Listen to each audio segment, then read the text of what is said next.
muito bem, vivam agora. E esse estilo de vida aponta para o fato de que Deus habita com seu povo. O apóstolo Paulo termina assim o texto: o Deus da paz será convosco. Antes ele tinha falado que nós recebíamos a paz de Deus. Agora ele está dizendo: o Deus da paz fica com vocês. Essa é a instrução do apóstolo Paulo.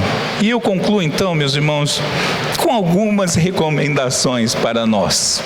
Porque o que tem a ver isso conosco, 2000 anos depois?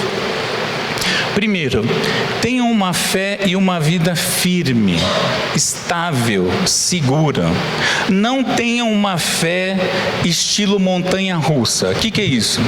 É aquele crente que um dia está super crente, no outro dia está um pior dos pecadores, no outro dia está crente mais ou menos, depois ele fica muito crente. Não, tenha fé em Cristo, estabeleça firmeza da sua vida.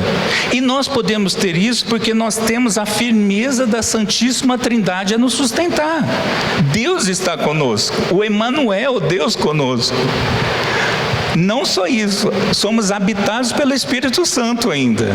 Então não dá para a gente discutir, não dá para fugir. O detalhe é que nós podemos, glória a Deus por isso.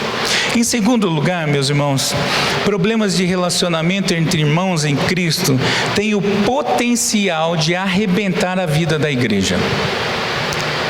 A gente deve se esforçar para preservar a fraternidade, que foi formada, aliás, graças ao derramamento do sangue de Cristo. Outro dia eu disse isso lá na Redenção, num sermão, e eu falo aqui também. Todas as vezes que a gente questiona um irmão no sentido de, eu não suporto esse fulano, não suporto aquela beltrana, aquilo não é nem crente. Todas as vezes que nós criticamos um irmão, nós estamos dizendo para Deus que a eleição dele foi péssima. Porque o Senhor escolheu mal. Ó, Senhor, esse aí não devia ser eleito, porque ele é chato demais. Esse é duro de aguentar. Abra os olhos, meus irmãos. O Senhor escolheu. E nós devemos viver assim. E não só a liderança, mas todos os crentes devem ser agentes pacificadores, atuando nos conflitos logo que ele nasce, na raiz, para que isso não perpetue. E se for necessário, a igreja toda deve se envolver.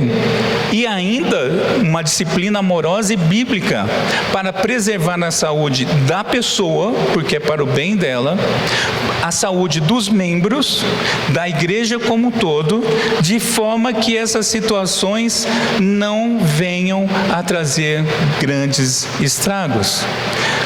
E aí, uma vez eu aconselhando, algum tempo já, e chamando a pessoa na responsabilidade, né? E falando, olha, eu quero falar com você sobre isso, sobre isso, sobre isso. Não, você não tem direito de falar sobre isso. Como assim? Me fala um pouco mais sobre isso. Não, você não tem, isso é parte, é o fórum íntimo, isso é da minha vida privada. Eu falei, deixa eu te dizer uma coisa, eu só sei disso porque eu olhei nas redes sociais. Foi você que disse. Então, muitas vezes a gente está escangalhando aí a vida, expondo para todo mundo, e na hora de ser chamado por um irmão na responsabilidade, não, você não pode falar comigo. Não, pode sim e deve. Um irmão deve agir na vida do outro irmão, obviamente em graça e misericórdia à luz da palavra de Deus. E por último, meus irmãos, somos cidadãos dos céus. Por isso nós devemos viver à luz da palavra que veio do céu, palavra que veio do alto, que veio de Deus. A Bíblia como a única regra de fé e prática, tanto para os membros quanto para a igreja. É curioso isso, como a gente vira e mexe, a gente ainda se depara com isso por aí. Eu conversando com outros pastores, né, com amigos, as pessoas estão falando isso. Você fala, mas você está fazendo isso errado. Não, eu vou fazer assim. Não, mas a Bíblia diz que você não pode fazer assim. Não, mas eu vou fazer. Mas peraí, a sua vida, você não disse que ia viver com a palavra de Deus sendo o seu único guia de regra de fé e prática?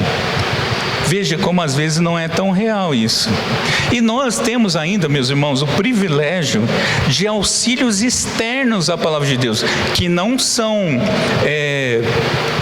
soberanos sobre a nossa vida, mas são úteis. Por exemplo, os credos, as confissões, os manuais, tudo isso ajuda a gente viver uma vida de um bom cidadão celestial. Ajuda-nos a viver de forma a refletir a luz de Cristo nesse mundo caído. Que essas recomendações sejam verdadeiramente vividas nas nossas vidas. Vamos orar? Querido Deus, diante da Tua instrução, muitas vezes nós nos sentimos com dificuldades, Pai, de vivê-la. Mas sabemos que se o Senhor nos instrui, o Senhor mesmo nos sustenta.